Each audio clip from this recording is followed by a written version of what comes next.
की मी 2006 ला 2500 मातंगाला घेऊन मी बौद्ध धर्माची दीक्षा घेतलेली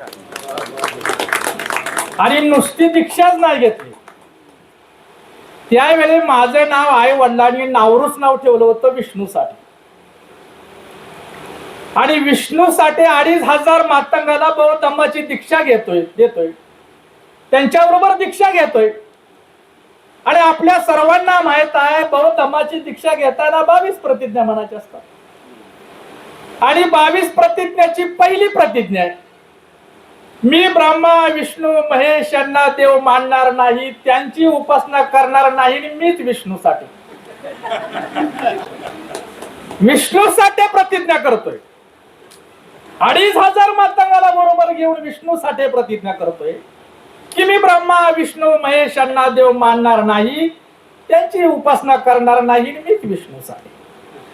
क्षणात निर्णय घेतला आणि माझ्या नावात सुद्धा हिंदू धर्म व्यवस्थेची ब्राह्मणी धर्म व्यवस्थेची घाण नको म्हणून बौद्ध धर्म दीक्षा बरोबरच नामांतर सुद्धा केलं आणि विष्णूसाठीचा प्रबुद्ध साठे म्हणून तुमच्या समोर बोलताना आज चैत्यभूमीवर आदरणीय आदरणीय महामानव वैश्विक प्रणेते डॉक्टर बाबासाहेब आंबेडकरांच्या नातूच्या साक्षीने बोलताना मला अभिमान होतोय, अभिमान.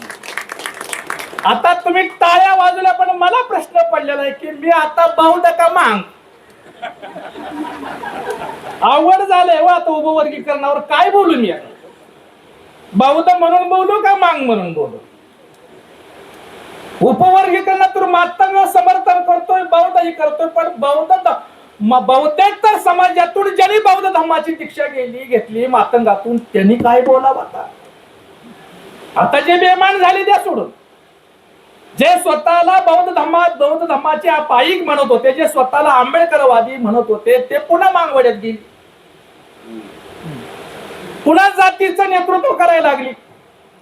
आरक्षण मांगाला मिळतंय फायदा ही गोष्टच नाही हो, मांगाला उल्लू बनवून मांगाचं पुढारपण करायचा याच्यासाठी ते पुन्हा विचाराशी बेमान झाले. हा जो आरक्षणाचा उपवर्गीकरणाचा मुद्दा आहे, उपवर्गीकरणाचा मुद्दा हा मातंग समाजाला उल्लू बनवणारा शासन पुरस्कृत कार्यक्रम आहे. लक्षात हे समजून घ्या, बोलतोय नंतर, पण माझा मुद्दा आधी मांडतो की मी काय म्हणून बोलू. मांग म्हणून पहिल्यांदा महाराष्ट्रात पहिल्यांदा उपवर्गीकरणाच्या विरोधात मातंगातून बौद्ध धर्मात दीक्षा घेतलेल्या प्रबुद्धसाठी पहिल्यांदा विरोधात भूमिका मांडली महाराष्ट्रातला पहिल्यांदा. हे मातंगाला विरोध म्हणून नाही आणि बौद्धांना लय चांगलं वाटावं म्हणून मी नाही, याच्यामध्ये बौद्ध मातंगाचा जाती तेढ निर्माण करून यांच्यामध्ये वैरत्व निर्माण करायचं आहे. माझं 30 वर्षाचं आयुष्यासाठी गेलेलं आहे की बौद्ध आणि मातंग यांचा एकच प्रबुद्ध समाज बनावा आणि हे झालं तर मनोवाद्याची मूठ माती झाल्याशिवाय राहणार नाही आणि त्या मातेतून प्रबुद्ध भारत निर्माण झाल्याशिवाय राहणार नाही. त्याच्यासाठी काम करतो. माझं 4थीला गेलेलं पोरग आता 12वीला येतो कॉमर्सला, थोरला पोरगा सिव्हिल इंजिनियर झाला आणि माझं 4थीला गेलेलं पोरगा म्हणले त्याच्या मॅडमने दिलं त्याच्या शाळेचं त्या दिलं कॉलम, सगळं बरोबर आलं, खाली गेलं होतं हिंदू मांग. पोरग म्हणलं होतं हे थांबा, हे काय ती पप्पाला विचारून येतो. ते आलं घरी आणि घरी आल्यानंतर म्हणलं पप्पा मांग माझी काय होती, माझ्या मुलांना मी जात माहीत होती नाही.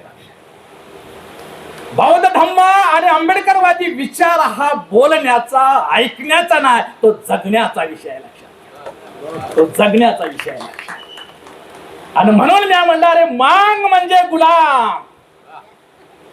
सांग तुझ्या मॅडमला आम्ही गुलाम नाहोत, आम्ही गुलामगिरीतून बाहेर पडलेले चांगले माणसं आहोत, चांगल्या माणसाचा मी मुलगा, हे सांगितलेलं.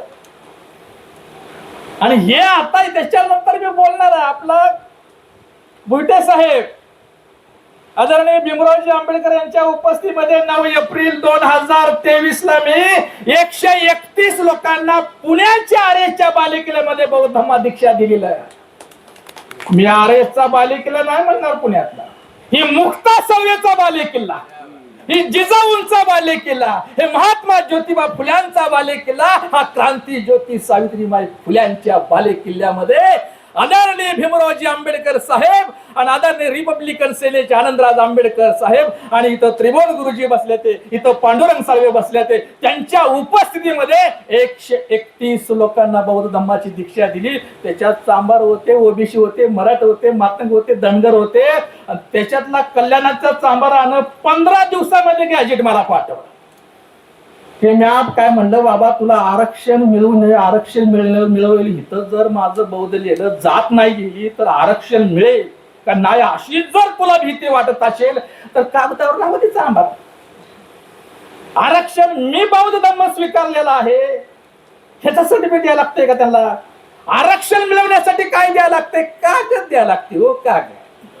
आणि कागदावर राहते की 100 वर्ष 50 वर्ष. काय मानसिक परिवर्तन होणं गरजेचं आहे. लक्षात घ्या, मानसिक परिवर्तनाशिवाय कोणालाही बौद्ध होता येत नाही. लक्षात घ्या, मन बदलायचं आहे. मानसिक परिवर्तन म्हणजे मानसिक स्वातंत्र्य हे बौद्ध धम्माचा जाहीरनामा आहे. लक्षात घ्या, मानसिक स्वातंत्र्य हे बौद्ध धम्माचा जाहीरनामा आहे. म्हणून मानसिक हिंदू धर्म व्यवस्थेतून बाहेर पडणं आणि बौद्ध धर्माच्या विचारानं मानसिक परिवर्तन घडणं आणि मानसिक परिवर्तनाशिवाय बौद्ध होता येत नाही. तुमचं कागदावर बौद्ध आहे आणि खंडोबाच्या वारीला जाते म्हणायचं बौद्ध. जातीवर पण चांभाराच्या माणसानं अच्युत साहेब कल्याणाचं ऐकलं नाही, माझं मांगाने ऐकलं पण चांभाराने ऐकलं नाही.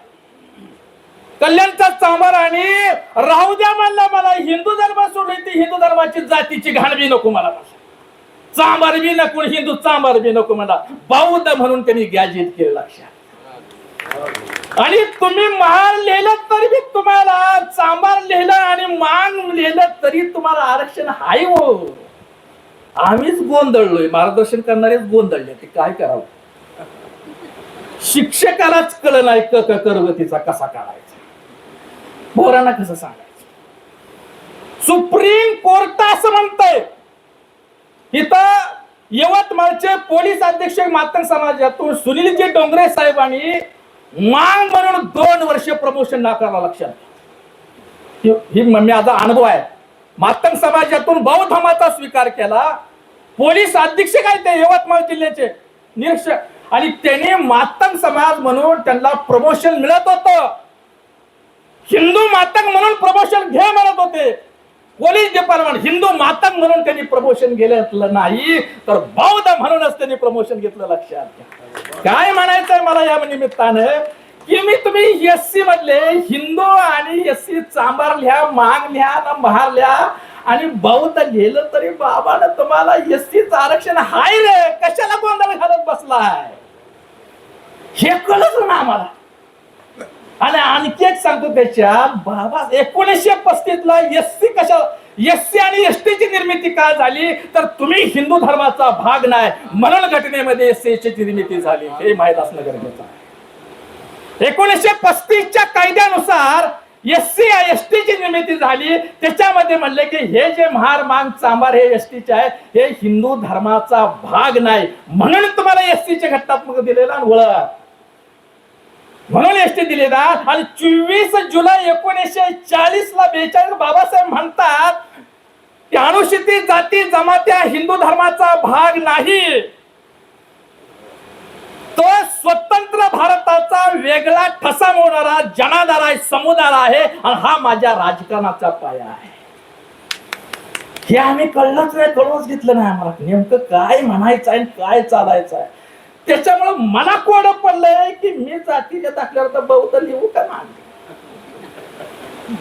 आणि सगळ्यात मोठी समय अशा आहे की डॉक्टर बाबासाहेब आणखी म्हणतात की सवलतीसाठी ना आरक्षणासाठी आम्ही किती दिवस अस्पृश्य राहायचं. आणि बाबासाहेब काय म्हणते याच्यावर उपाय दिलाय. हे कुठून सुरुवात झाली, हे आताच नाही. हे जे उपवर्गीकरणाचं न्यायालयातून आले, मी गवईवर जर आता काही इलाज नाही. गवईची बेमानीची परंपरा राखली त्यांनी. त्याला आता काही नाही इलाज आहे. भूषण गवई आणि आपल्या वासू गवई म्हणायला काय प्रश्न मग? रासू वासू वासूच आहे ती रासू नाही वासूच आहे. माझ्या तोंडातून चुकून काय गेलं पण खरं गेलं. गवईच्या बापाची बेमानाची परंपरा राखली ना. अरे संस्कृत म्हणून वाचून दाखवतोय. सुप्रीम कोर्ट अरे अनुसूचित जाती भारताच्या घटनेची पहिली घटना दुरुस्ती डॉक्टर बाबासाहेब आंबेडकरांनी केली आणि अनुसूचित जाती जमातीचं आरक्षण हे मूलभूत अधिकारामध्ये टाकलं. आणि मूलभूत अधिकाराचं संसद आणि राष्ट्रपती सुद्धा हस्तक्षेप करू शकत नाही. न्यायालय सुद्धा मूलभूत अधिकाराला हात लावू शकत नाही असं म्हटलंय बाबासाहेबांनी.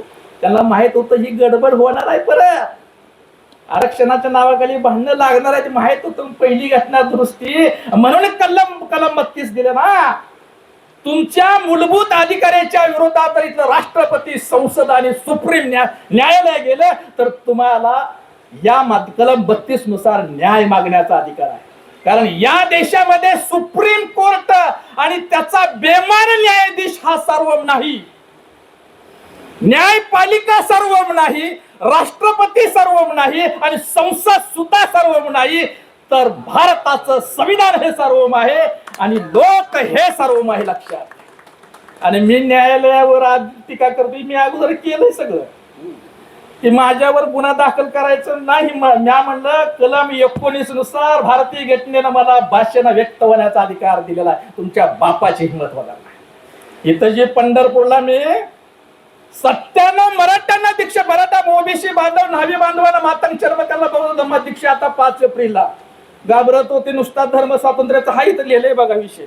त्याला कोणी हातच घालाय त्याच्यावर हाय ना. याच्यावर मार्गदर्शन करायचं आहे. हो धर्मांतर विरोधी कायदा, उपवर्गीकरण आणि बौद्ध जनगणनेचं प्रबोधनासंदर्भात वक्त्यांनी मार्गदर्शन करायचं. तिनेचा विषय आहे तो.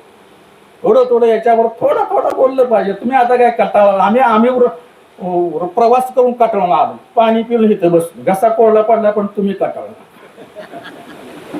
आणि हे मला त्या ठिकाणी म्हणलं धर्मांतर विरोधाचा कायदा घ्यायला तुम्हाला अर्ज द्यावा लागेल. काय नाही म्हणजे याच्यात मला धर्मांतर मी मागावं नाही. ज्यांना अर्ज माझ्याकडून मागायचा त्यांनी हिंदू हा धर्म आहे का याचं लिखित उत्तर मला द्यावं. मग तुम्हाला मी अर्ज केला. हिंमत असेल तर माझ्यावरती गुन्हा दाखल केला. सुप्रीम कोर्टात तुम्हाला घटनेची ताकद घेऊन फाडून खाल्ल्याशिवाय राहणार नाही. मग तो कलेक्टर असेल तर मुख्यमंत्री असेल. काय लावलंय. आणि म्हणून मला या ठिकाणी म्हणायचं ज्यांना बौद्ध म्हणून सन्मानानं जगायचं आहे, मानसिक परिवर्तन करायचं आहे, गुण जगायचा आहे, त्याने बाबा बौद्ध लिहिलं तरी बी आरक्षण आहे. सुप्रीम कोर्टाचा आणखी काय त्या सुनील डोंगरेंच्या माध्यमातून त्यांच्याकडे जे आहे तसा सुप्रीम कोर्ट काय म्हणतंय हे नाही तर का गवई त्याच्या अगोदरची काय म्हणणं आहे त्यांचं की बाबा बौद्ध हिंदू धर्मातून जे बौद्ध धर्मात आलेले SC ST OBC यांनी जर धम्म दीक्षा घेतली, धर्मांतर झाले तर त्यांची पूर्व पीठिका पाहून त्यांना आरक्षण नाकारता येत नाही असं सुप्रीम न्यायपालिकेचा सुद्धा निकाल आहे. ते शोधून काढा. उपवर्गीकरणाचा सगळ्यात होत मी एकटा काय जर SC ST OBC ने जर बौद्ध धर्माची दीक्षा घेतली किंवा इतर धर्माचं धर्मांतर केलं तर त्यांची पूर्व पीठिका म्हणजे मी आता मांग होतो, आता बौद्ध झालोय आणि मग बौद्ध झाल्यानंतर मांग म्हणजे SCचं आरक्षण मला मिळतं. मी जर SCच असेल तर माझी पूर्व पीठिका ही SC आहे, मांग आहे, त्याच्यावर तुम्हाला आरक्षण नाकारता येत नाही, ते दिलं जावं असं सुप्रीम कोर्टाचं म्हणणं आहे. आणि त्या GRच्या आधारावर सुनील डोंगरे ह्या पूर्व आश्रमीच्या मातंग समाजाच्या पोलीस अधिकाऱ्यांनी बौद्ध म्हणूनच प्रमोशन घेतलं, हिंदू महान म्हणून नाकारलं. आम्ही याचा कुठेतरी अभ्यास करूया, हे कुठेतरी शोधून काढूया. म्हणजे ओबीसीतून जरी बौद्ध धर्माची दीक्षा घेतली तर त्याची पूर्व पीठिका ओबीसी म्हणून त्याला आरक्षण नाकारता येत नाही, हे सुप्रीम कोर्टाचं म्हणणं आहे. लक्षात याचा बी आधार घेऊया ना. म्हणून तुम्हाला खरं वाटतंय मला काय म्हणायचं आहे आता ही मी बौद्ध धर्माचा लगेच बौद्ध आता उद्या काल मराठ्यांचा बौद्ध धर्म लगेच तो बौद्धानुसार बदलेल असं काय अपेक्षा. बौद्ध धर्मानुसार परिवर्तनाची बदलाची प्रक्रिया त्याच्या सुरू झाली. बौद्ध धर्माची दीक्षा घेतली, लगेच जातीवर कागदावरून काढतो महाराज, कागदावरून काढ माग, नका नका म्हणू, सत्य नका करू. ज्याला वाटते त्याचा ती चांभार माणसांचा त्याला वैयक्तिक स्वातंत्र्य देऊ द्या, त्याच्या वैयक्तिक निर्णयावर देऊ ठेवा.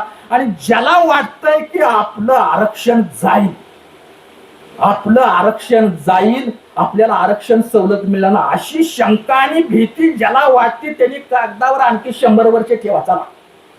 पण ठेवण्यापूर्वी एक वाक्य आता ठेवण्याच्या पूर्वी आम्ही सांगतोय की आरक्षणाचं जे भांडण आहे ती मराठा ओबीसीचा असेल, ती एससी धनगराचा असेल, विनाकारण असणार ती बौद्ध मांगाचा असेल, आरक्षणावरून जे भांडण आहे ती भाकरी नसणाऱ्या रिकाम्या टोपलीसाठी भांडण आहे.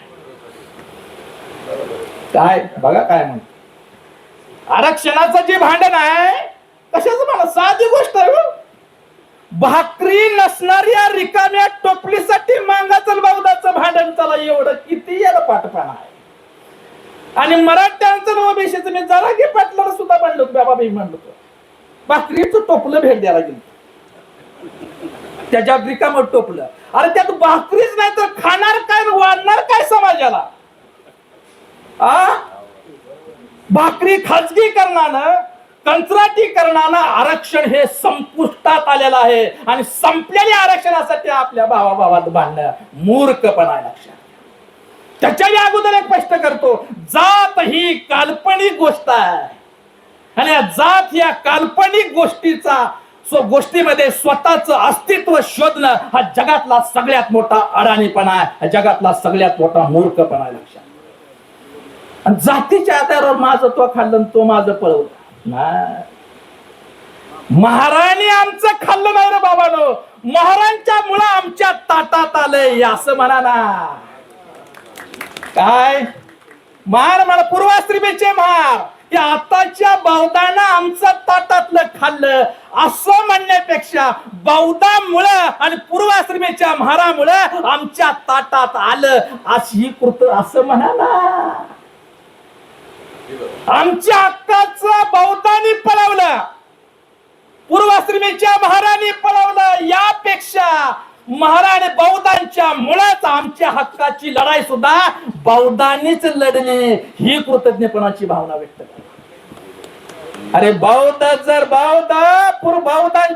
पूर्वाश्रमीचे महार आणि आताच्या बौद्धांच्या दान पारमितेमुळेच मातंग चर्मकार होलार ढोर एससी एसटी ओबीसी व्हीजेंटी एनटी आदिवासी धनगर माळी ओबीसी आणि मराठ्यांना घटनात्मक अधिकार दिले. ही बामणाची कृपा नाही, ही बौद्धांची कृपा आहे, लक्षात घ्या. ही साधी कृतज्ञतेची भावना व्यक्त करा. आणि ज्यांच्या लढाईमुळे ताटात आलंय, हो ज्यांच्यामुळे आमच्या मुखात आलंय आणि त्यांच्याच विरोधात लढतंय आमचं खाल्लं म्हणून. आता हे इथल्या मनवादी शासनकर्त्यांनी 100% आरक्षणाची अंमलबजावणी केलीच नाही. एससी एसटी ओबीसी या 85% बहुजन समाजाला 85% आरक्षण पाहिजे होतं ना. हाय किती 49% ना, आता कुठं वाढवलं एसबी 52%, म्हणजे 85% लोकांना 50% आणि राहिलेल्या 50% जागा 15% लोकांना आरक्षण कुणाला आहे. सवलत आणि आरक्षण हे उच्चवर्णाला आहे, आम्हाला प्रतिनिधित्व आहे. आणि म्हणून ही 100% आरक्षणाची अंमलबजावणी केलीच नाही. ही मनवादी शासनकर्त्याची, मग ते काँग्रेस असेल भाजप असेल, या मनवादी शासनकर्त्याची बदमाशी आणि बेमानी लपवण्यासाठी आरक्षणाच्या नावाखाली ओबीसी मराठ्यामध्ये बौद्ध मातंगामध्ये भांडण लावल्याचे लक्षात हे समजून घ्या. आणि आणखी एक महत्वाचं बोलू का, आपल्याला मारुशी एकच वाक्य बोलतो, सगळा खटकाच मिळतो त्याला.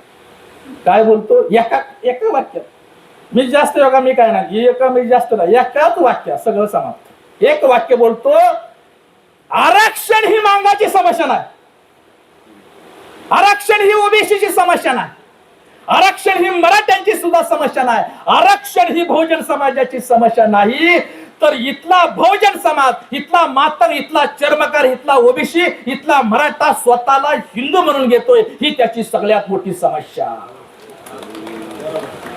आम्ही सांगितलं का 70 वर्षात मागाला, ओबीसीला, एसटी एसटीला सांगतच नाही. अरे आरक्षण ही प्रतिनिधीचा मुद्दा आहे, प्रगतीचा नाही. आरक्षण ही तुझी समस्या नाही, तू स्वतःला हिंदू म्हणून घेतोय ही तुझी सगळ्यात मोठी समस्या आहे. आणि तू आता बौद्ध म्हणून स्वतःला पुनर्विकसित करणं हा त्याच्यावरचा उपाय आहे. लक्षात घ्या, हे आम्ही सांगायला हवं, हे सांगितलंच नाही. आणि आरक्षणाचा फायदा जातीला मिळाला, वर्गाला मिळाला तर किती टक्के? फक्त 2% लोकांचा फायदा होतो. 100% आरक्षणाचा फायदा 100% समाजाला होतच नाही. मग तो बौद्ध असू ना तर मातंग असू तर ओबीसी असो, मराठा, आरक्षणाचा फायदा हा 100% समाजाला होतच नाही. आरक्षणाचा फायदा म्हणा किंवा प्रतिनिधित्व फक्त 2% लोकांना होतो. काय 2% लोकांना? आणि या देशामध्ये 2% नोकरी आहेत आणि त्याही राहिले नाहीत. आता खाजगीकरणाला, शिक्षण कंत्राटीकरणाला संपलंय सगळं. शासनाच्या बेमाना धोरणामुळं, आरक्षणाच्या विरोधातल्या धोरणामुळे सगळं ते संपुष्टात आणलेलं आहे. आणि म्हणून हे आरक्षणाचा फायदा फक्त 2% लोकांना होतोय. राहिलेल्या 98% लोकांचं काय?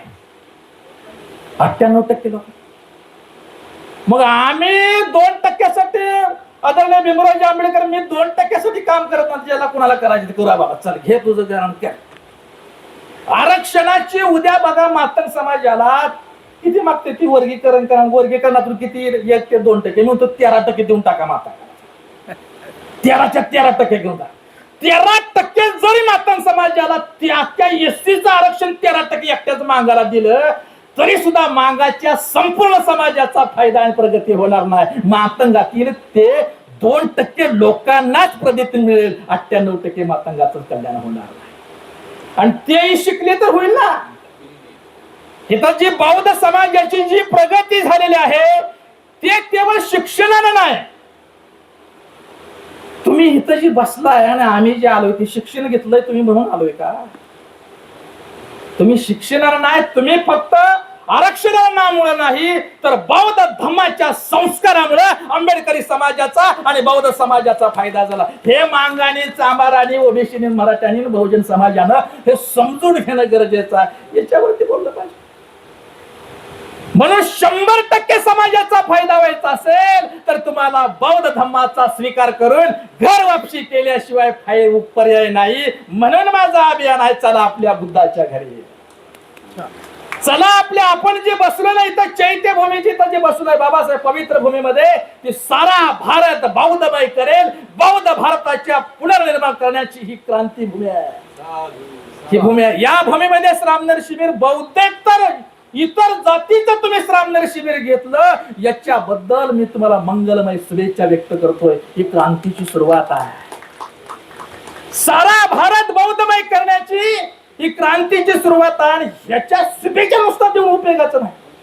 शुभेच्छा तिथं मी गेला घरी, मी असला वागता नाही आणि वक्ता काय क्रांती करत नाही. मग पहिली गोष्ट. आणि लेखक, विचारवंत, साहित्यिक बी क्रांती करत नाही. आणि पुढारी तर कधीच नाही क्रांती. साधा घ्या, सगळ्यात जास्त वक्ते बघा कुठं आहे भाऊ, महाराष्ट्रात नाही सांगत, देशात सगळ्यात जास्त वक्ते आंबेडकर चळवळी आहे. सगळ्यात जास्त साहित्यिक, विचारवंत आणि लेखक सुद्धा कुठं आहेत, तेही आंबेडकरी चळवळीत आहे. आणि पुढारी बघा, ताई हसायला लागला. पुढारी म्हणलं का सगळ्यात जास्त पुढारी तेही कुठं आहे, घराघरी चर्चा बिगर का मी पुढारी. बाबासाहेबांचं नाव घ्यायचं आणि प्रस्थापिताची गुलामी हमाली करायची, ही काय पुढारी पण आहे? अरे गुलामी, ही गुलामगिरी. आणि आंबेडकरवादी राजकारणाचा प्रभाव वाढल्याशिवाय आरक्षणाची अंमलबजावणी होणारच नाही. अरे आरक्षणाची कशाला भांडण करत बसताय? आरक्षणाच्या लाभार्थ्यांनी आरक्षणाची अंमलबजावणी करण्याकरता एकत्र येऊन सत्ता हाती घ्यावी आणि राजा, लोकशाहीचा राजाच बनाला, मालकच बनाला. आणि मागणारी तुम्ही आणि घेणारी बी तुम्ही, कशाला भांडण लागतंय? हा विचार होणं गरजेचं आहे. आणि म्हणून या ठिकाणी मला सांगत असताना आणखी एक म्हणेल की आरक्षण ही समस्या नाही. आणि दुसरं असं आहे की आता उपवर्गीकरणातून उपवर्गीकरण करण्याची मागणी करणारे जे जे काही लोक आहेत तेच मातंग समाजाच्या आरक्षणाचा आणि संविधानात्मक हक्काचा गळा घोटत आहे. हे पहिल्यांदा लक्षात घ्या. बौद्ध बांधवांनो, आरक्षणाच्या उपवर्गीकरणात बौद्धांचं काहीच नुकसान नाही, काळजीच करू नका, काहीच करू नका. हे सगळ्यात जास्त तर उपवर्गीकरण झालं होणार नाही म्हणा, पण झालं तर सगळ्याच वाटोळ जर कुणाचं होत असेल तर ते मातंग समाज. म्हणून धाडसानं इथं व्यक्त होत होतोय की आरक्षणाच्या उपवर्गीकरणाची मागणी करणारे लोक मातंग समाजाच्या संविधानात्मक हक्काचा आरक्षणाचा गळा घोटत आहे. याची जाणीव मातंग समाजाला होत नाही. आरक्षणामुळे संपलेलं आरक्षण संपत त्याच्यासाठी कुणी कोणी दिले? मातंग समाजाचा लोंढा बौद्ध धर्माकडे वाढायला लागला आता महाराष्ट्रात. मातंग समाजाचा आंबेडकर चळवळीकडे लोंढा वाढत आहे. मातंग समाजाचा बौद्ध धर्माकडे येणारा लोंढा रोखण्यासाठी सरकारनं, मनोवादी सरकारनं या आरक्षणाची खुरापत काढली. हे समजा उपवर्गीकरणाची खुरापत काढली हे समजून घ्या. त्याच्या अगोदर मी सांगेन की चैत्यभूमीला बोलताना मला पहिल्यांदा बोलते, याच्या अगोदर मी सुरेश सकट भीमा कोरेगावच्या लढाईमध्ये पहिला साक्षीदार, प्रत्यक्ष साक्षीदार असणार सुरेश सकट मातंग समाजाची सुरक्षा, त्यांनाही इथं मी आणलं होतं. तुमची यावेळेला माझी थोडी ओळख नव्हती. इथं मी आणलं होतं आणि इथे पोत्राज होते, शिंडी राखली होती त्यांनी. मग मी म्हणलं, तू हिंदू असताना तुझ्यावर हिंदुत्ववादीने हल्ला कसा काय केला?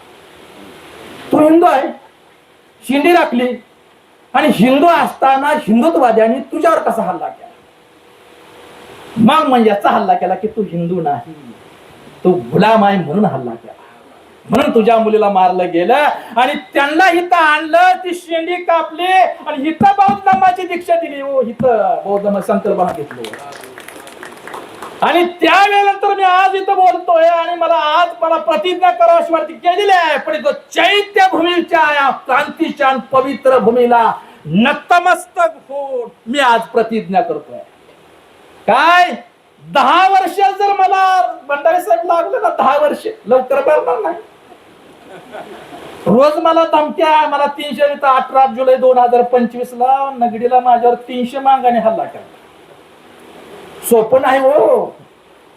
बौद्ध समाजामध्ये जय भीम घालणं आणि बुद्धम शरणम गच्छामी म्हणणं लय सोपं आहे. मांगवाड्यात जय भीम घालणं आणि मराठ्यांना ओबीसीनांचा आम्हाला बुद्धम शरणम गच्छामी लय आवड. ते करतोय आम्ही. निगडीच्या मातंग समाजाचे त्यात आरएसचे लोक होते मागच्या 18 जुलै 25 ला, आणि कुठं अण्णा भाऊनी जग बदल घालून घावं गेले सांगून मला भीमराव अशी म्हणले. पुतळ्या खाली गेलं होतं तरी बी माग रोज धमक्या, रोज टीका. तू महाराजचा पोटचा प्रबुद्ध साठ्याने बौद्ध स्वीकार करून बाप बदललाय. लय लय काय काय काय लागते. सोपं नाही, पण मी म्हणतो मी एका बापाची औलाद आहे म्हणूनच बौद्ध धर्माचा स्वीकार करून मी घर वापसी केली. अरे मी बाटका नाही, तुमचा इथली धर्म व्यवस्था तुमचा अजूनही बाट मानला जातो. इथली हिंदू धर्म व्यवस्था, इथली ब्राह्मणी धर्म व्यवस्था, इथली हिंदू धर्म व्यवस्था 21व्या शतकामध्ये सुद्धा मांगाला हिंदू बी मानत नाही, माणूस बी मानत नाही, तरी कट्टर हिंदू मानणार. कट्टर हिंदू माणूस दिसला मांगा पिटला पांग. अरे आमची तोंड बघून साऱ्या गावाचा पांग पिटला. अरे बाबा, पण आमच्या पांगाचं काय? आणि मांगाचा पांग फेडायचा असेल तर आरक्षणामुळे पांग नाही फिटणार, तर मांगाचा, चांबाराचा, वडराचा, होलाराचा, अनुसूचित जाती जमाती, आदिवासी, मराठा, ओबीसी, धनगराचा जर पांग फेडायचा असेल तर त्याला बौद्ध धर्माच्या आरशातच तोंड पाहावं लागेल.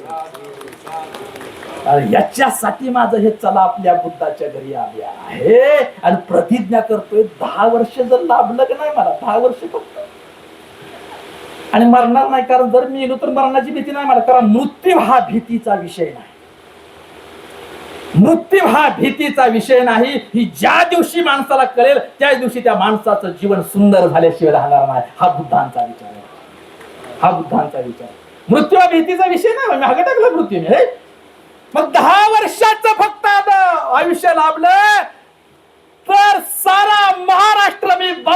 केल्याशिवाय हा प्रबुद्ध साठे मरणार नाही. हे अभिवचन भीम प्रतिज्ञा चैत्यभूमीवर आदरणीय भीमराव आंबेडकर, वैश्विक प्रणेते डॉक्टर बाबासाहेब आंबेडकरांच्या नातूच्या साक्षीनं, बंडारे यांच्या साक्षीनं आणि माझे सहकारी मित्र DS नरसिंग यांच्या साक्षीनं, अच्युत भोईटे यांच्या साक्षीनं, निकाळे यांच्या साक्षीनं, पांडुरंग साळवे असतील, माझे त्रिभुवन गुरुजी असतील, इथं भंतेचे सामनेरचे असतील, सगळं माझ्या ताईच्या आईच्या ह्या पवित्र मूर्तीच्या साक्षीनं मी सांगतोय की 10 वर्षामध्ये सारा महाराष्ट्र मी बौद्धमय केल्याशिवाय हा प्रबुद्ध साठे मरणार नाही.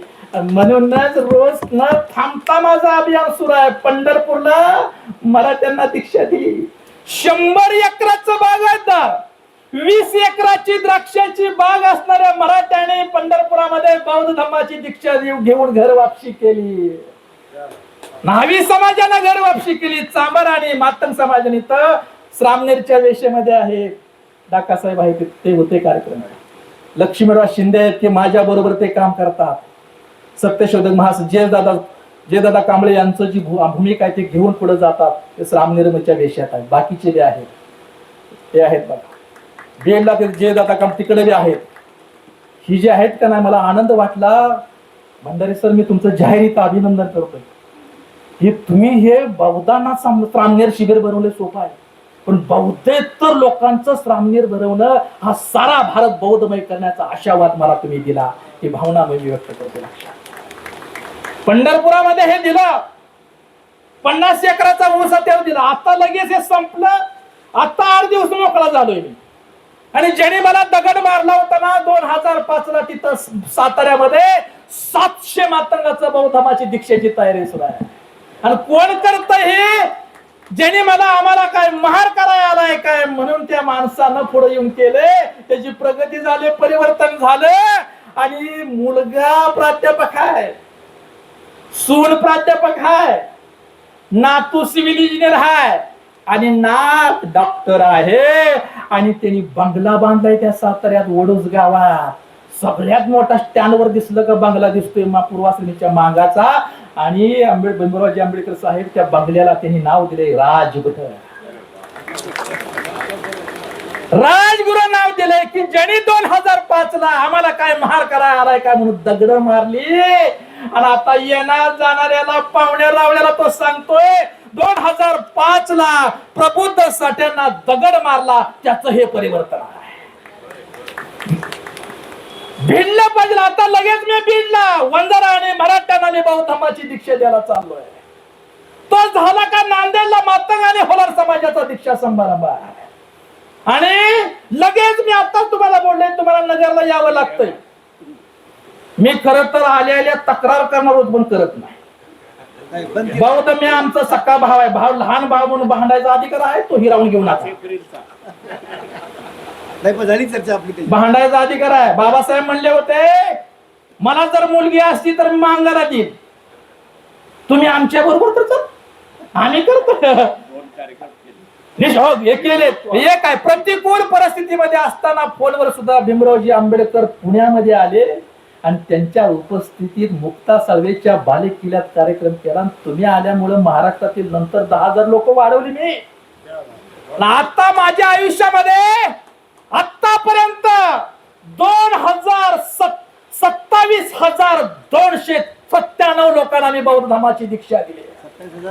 27,297 मला पंढरपूरच्या 97 धरू. आणि आता होतील 100 मराठा, 100 बीडला, नांदेडला आणि नगरला. महारा बी ख्रिश्चन आहेत, मांग बी ख्रिश्चन आहेत. आणि इकडे बी चर्च आहे, तिकडे बी चर्च आहे. मागवड्यात बी चर्च आहे, मारवाड्यात गेलो तर मारवाड्यात बी चर्च आहे. आता करायचं मी चाललोय अभियान घेऊन.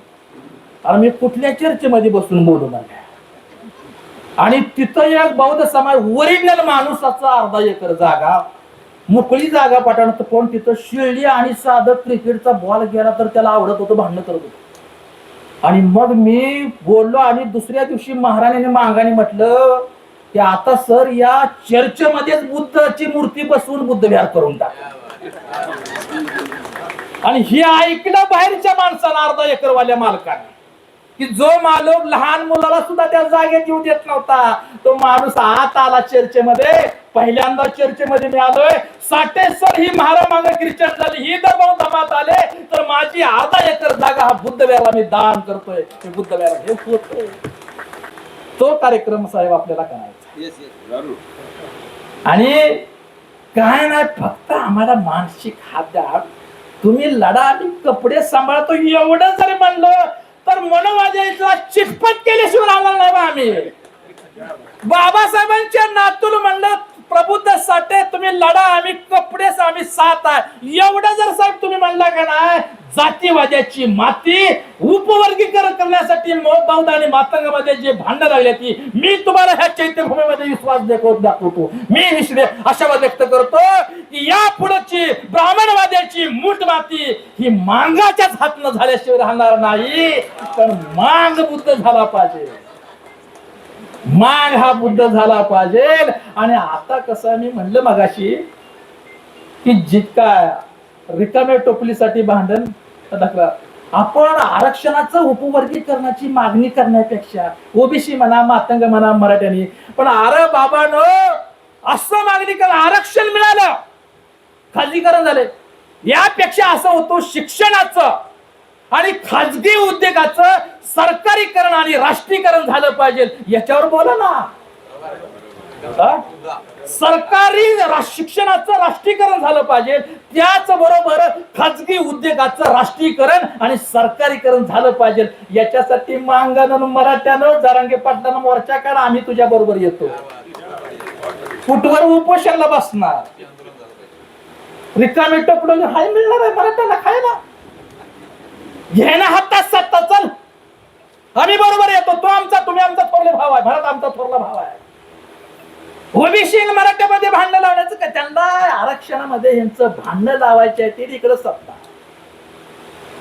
सत्ता शिक घर आमचा आहे, हो शिका आमचा आहे, शिक्यातील टोपला आमचा आहे आणि त्या टोपलीतील भाकरी सुद्धा आमच्या आहे. त्या पण वाढणारे ब्राह्मणवादी सत्ताधीश आहे आणि म्हणून ते आम्हाला भांडण लावले ते.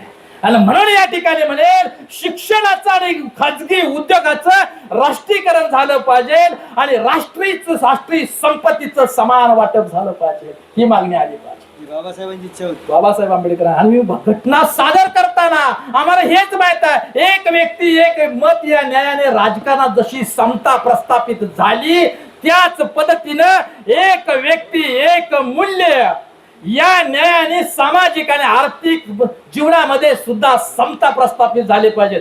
सामाजिक आणि आर्थिक समता प्रस्थापित करा, सगळ्यांचं आरक्षण असतं. चला काय आमचं म्हणणं काय, आरक्षण नको ना तुम्हाला, सामाजिक घटनेनं अभिवचन दिलं या देशाला, सामाजिक आणि आर्थिक समता प्रस्थापित करा आणि मागास सहित साऱ्यांचं आरक्षण नष्ट करा, ओबीसीचं करा, एससी काय आमचं म्हणणं नाही, सामाजिक आणि आर्थिक समता प्रस्थापित करा.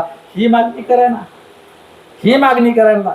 अरे 85 आपण एकत्र या, मालक कुणाकडे मागतो मला लय वाईट वाटतं. हे भीक कुणा, आरक्षण तुम्ही बाबा आरक्षणाचे लाभार्थी हे बाबासाहेबांच्या चळवळीमध्ये भाग घेत नाही, म्हणून आरक्षणाचा हक्क तुम्हाला आज भीक म्हणून मागायची वेळ आली. लक्षात घ्या. हाय मागण्याचा चांबारानं कधी आंबेडकरवादी राजकारणामध्ये दिले, मराठ्याने दिलंय, ओबीसीने दिलंय. अरे मला सांगा, ओबीसीचं जे मंडल आयोगाची लढाई आहे का, त्या ओबीसी मंडल आयोगामध्ये बहुतांचा काय फायदा होता, महाराजचा काय फायदा होता का, 1-2% मिळणार होता. आरक्षण मंडल आयोगाचे मंडल आयोगामध्ये हा ओबीसी साठी फायदा होता. लढाई लढली पण महाराणी लढली, बौद्धांनी लढली. आणि कुणी झाली घर आमची, ज्यांच्यासाठी लढतोय आम्ही, ज्या ओबीसी साठी ओबीसीच्या मंडल आयोगाच्या हक्कासाठी लढतोय, त्या ओबीसी समाजाला आमची घरदार जाळली, स्वतःची घरदार जाळून, स्वतःच रक्त सांडून त्या बलिदानानं ओबीसीच्या मंडल आयोगाची लढाई ही बौद्धाने लढली. त्याच्यात काही वाटा नसताना आता सुद्धा आपल्या ताटातलं कमी होतंय आणि मांगाच्या ताटात जाते म्हणून बौद्धांचा विरोध नाही, हे पहिल्यांदा लक्षात. आरक्षणाचं उपवर्गीकरण म्हणून मागाचा फायदा होतोय म्हणून बौद्ध विरोध करत नाही. उलट मागाचा तर नुकसान होणारच आहे. उलट धाकट्या सख्या भावानं खाल्लं तर कुठं बिघड. बाबासाहेब 1932 ला गेले गोलमेज परिषदेला, बाबासाहेब लढवत होते. त्यावेळी मांगाचे सकट आणि वायदंड पुढारी होते हो. बाबासाहेबांना नेता मानले की नाही?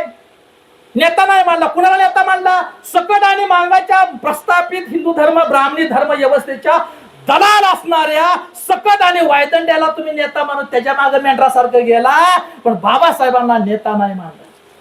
माझ्या मातंग बांधवांनो, माझ्या मातंग बांधवांनो, RSS, भाजप आणि प्रस्थापित मनोवाद्यांचे दलालाला तुम्ही नेता मानला म्हणून तुमचं वाटोळ झालेलं लक्षात घ्या. महाराणी खाल्लं म्हणून नाही. आणि सगळ्यात महार द्वेष हा मांगाच्या अधोगतीतलं मूलभूत कारण आहे. काय माझ्यात बघा, हे लाईव्ह आहे. काय म्हणतोय बघा, महार द्वेष. बौद्ध देश, आता ती बौद्धच म्हणत नाही, बौद्ध देश कळणार नाही लोकांना. जो कोणी व्हिडिओ पाहिला ना त्यांना कळणार नाही. महार द्वेष हा मातंग समाजाच्या अधोगतीचं मूलभूत कारण आहे. हे कळलं नाही, सोपं नाही. आणि बौद्ध समाजाच्या आंबेडकर चळवळीच्या बद्दल जातीग्रस्त आणि नकारात्मक मानसिकतेचा फायदा उचलून या चुकीच्या आणि RSSच्या भाडोत्री लोकांचं, RSSच्या दलाल समरसता मंचच्या दलाल आणि भाडव्या आणि चमच्या लोकांनी हा मातंग समाजाचा बुद्धिभेद करून गैरफायदा घेतलेला आहे. हे समजून घ्या. त्यांना मागायला आरक्षण मिळालं म्हणून मोर्चाला आंदोलन आहे चालू.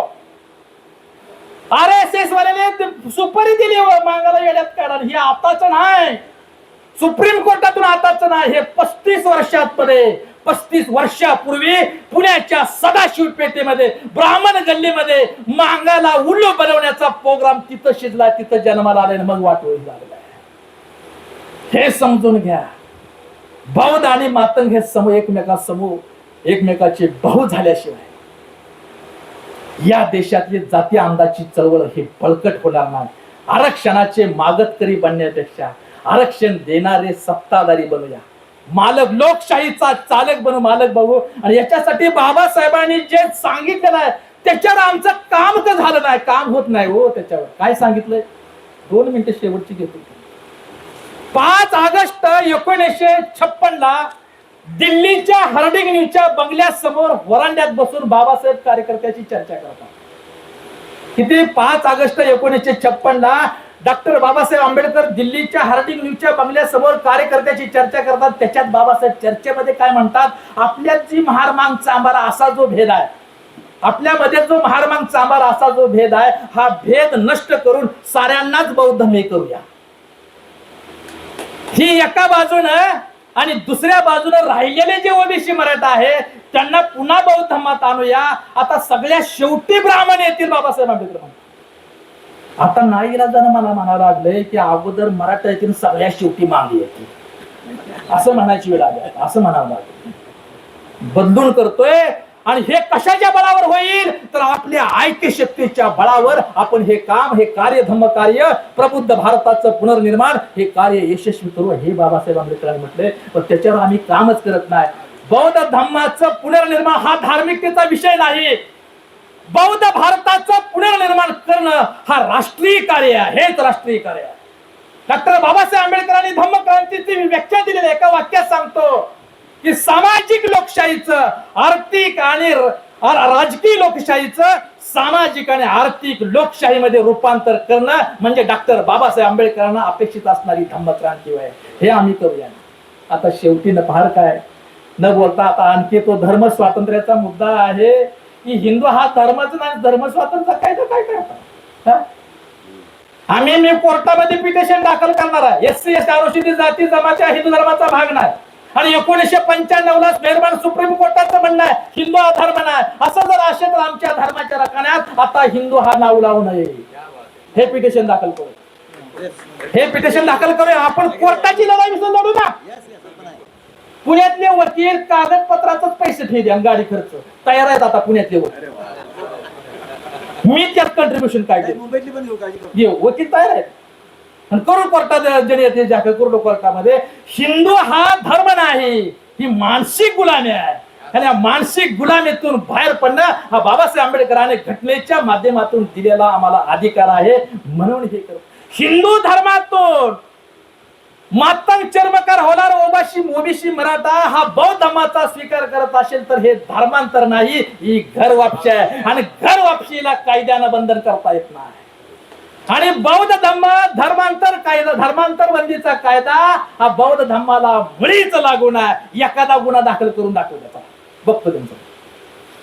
धर्मांतर बंदीचा कायदा बौद्ध धर्माला मुळीच लागू नाही. हा संविधान संमत आणि कायदेशीर धर्म आहे.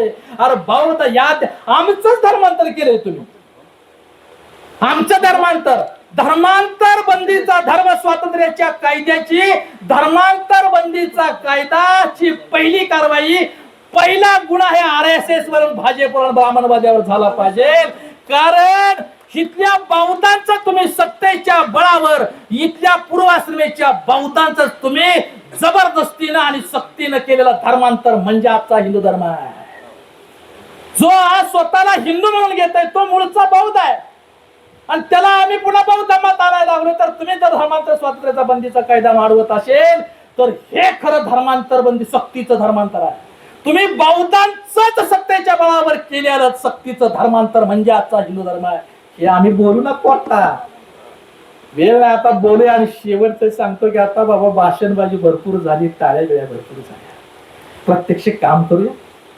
आणि मगाशी म्हणले वक्ता काय क्रांती करत नाही, मी आता बोलताना वक्ता खाली आल्यावर मी धर्मप्रचार करायला आणि मग म्हणतो जसं बोललं तसं वागलं पाहिजे. महाराष्ट्रामध्ये नरसंगी सर आहेत, मला आनंद वाटला, कोण तर माझ्या बरोबर आहे नाही मागवड्यात ते गेले, ते बौद्धच राहील. बौद्ध बनणे म्हणजे चांगला माणूस बनणे म्हणजे बौद्ध बनणे, हे धर्मांतर नाही. माणूस म्हणून स्वतःला स्वीकारणं म्हणजे बौद्ध बनणे. साधा आहे, माणूस म्हणून स्वतःला स्वीकारणं म्हणजे बौद्ध बनणे. बौद्ध बनणे हे धर्मांतर नाही तर घर वापशी आहे. आणि म्हणून विचार, बौद्ध धर्माचा विचार, आचार आणि संस्कार हा ऐकायचा, भाषणाचा तो वागलं पाहिजे. बौद्ध धर्मानं व्यवहारानं हा वागलं पाहिजे. आणि आपण जे बौद्धेतर लोक जे आता मराठा ओबीसी येऊ लागला त्यांच्याबरोबर व्यवहार करायचं का नाही.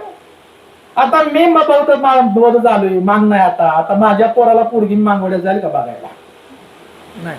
तुमच्या आणि माझ्यामध्ये भंडारे साहेब, तुमच्या आणि माझ्यामध्ये मानवी व्यवहार प्रस्थापित झाला पाहिजे. रोटी बेटी व्यवहार, बेटी रोटी बेटी बेट रोटी खातोय आपण एकत्र बसून. चला मगाशी पुन्हा सूर्यकांत खरात आहे बघा, सूर्यकांत खरात हाय काय, हाय काय उभं रे म्हणले वडापाव खायला चला आल्याला ना. म्हणलं आधीच उशीर झालाय, वडापाव खाण्यात आणखी वेळ गेला तर पुन्हा माझं भाषण होकायचं. आधी भाषण करून मग वडापाव खा. आणि शिवाय आहेतच की गुरुजी, आम्हाला गुरुजी असलं का टेन्शन नाही. साळवे साहेब गुरुजी असलं का भीमराव आंबेडकर साहेब मला टेन्शनच येत नाही. मुंबईत आलं का ही दोघं असली का बस आपला विषय. उदाहरण सांगतोय, थांबतोय की एक नावाडी 7वी नापास झाला तर नावाडी होता, 7वी शिकला तर तोही नापास होता. त्याचं काम काय, होडीत इकडच्या पलीकडचे माणसं बसवायचे, पलीकडण्याचे पलीकडचे माणसं होडीत बसवायचे, अलीकडे आणायचे आणि जे काय पैसे मिळतात त्यातून उदरनिर्वाह करायचा.